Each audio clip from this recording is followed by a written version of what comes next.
ipagdiriwang ng birthday daw ni Kristo, Disyembre, mali po yan. Wala po sa Bible yan.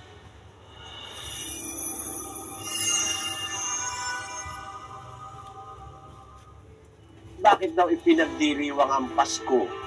Basahin natin yung Catholic Encyclopedia. Talaga bang merong Pasko? O ano ang sabi ng mga Katoliko tungkol sa Pasko na kanilang ipinagdiriwang?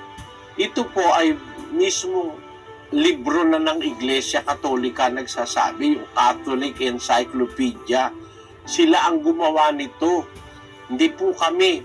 Ano ang sabi diyan, kapatid na Luz? Ito ang sabi po dito sa Catholic Encyclopedia sa Volume 2, page 607. Ang title ay Christmas.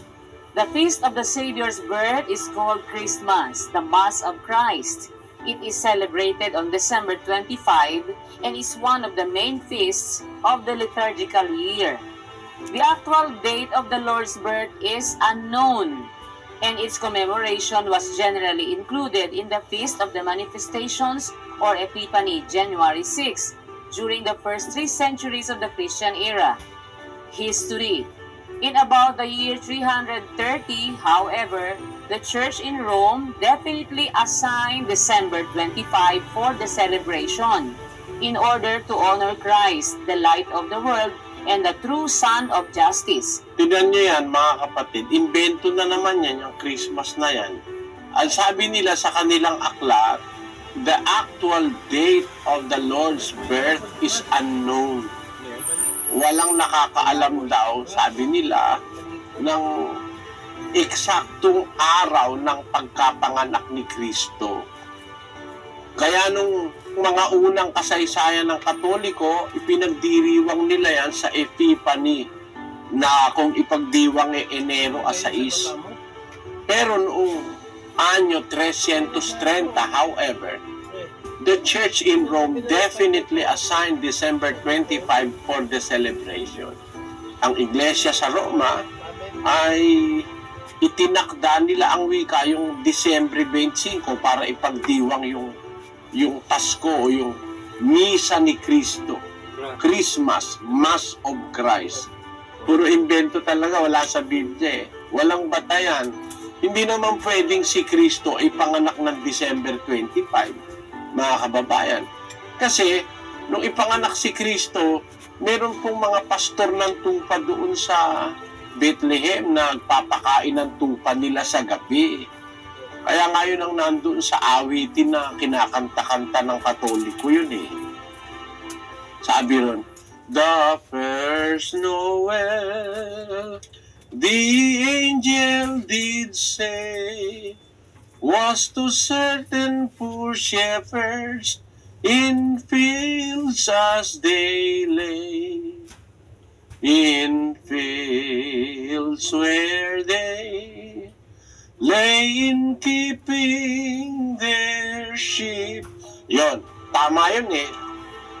Meron talagang mga tupa doon sa bukid, pinapastor ng mga pastor, pinagpupuyatan sa gabi. Nung gabi na yun, ipinanganak si Kristo. Basahin natin sa 2:7 ng Lucas. At kanyang ipinanganak ang panganay niyang anak na lalaki, at ito'y binalot niya ng mga lampin, at inihiga sa isang pasabsaban, sapagkat wala ng lugar para sa kanila sa tuluyan. At may mga pastor ng tupa sa lupain ding yaon na nangasaparang, na pinagpupuyatan sa gabi ang kanilang kawan. At tumayo sa tabi nila ang isang anghel ng Panginoon. At ang kaluwalhatian ng Panginoon ay nagliwanag sa palibot nila, at sila'y totoong nangatakot. At sinabi sa kanila ng anghel, huwag kayong mga takot, sapagkat narito, dinadalhan ko kayo ng mabubuting balita ng malaking kagalakan na siyang sasabuong bayan.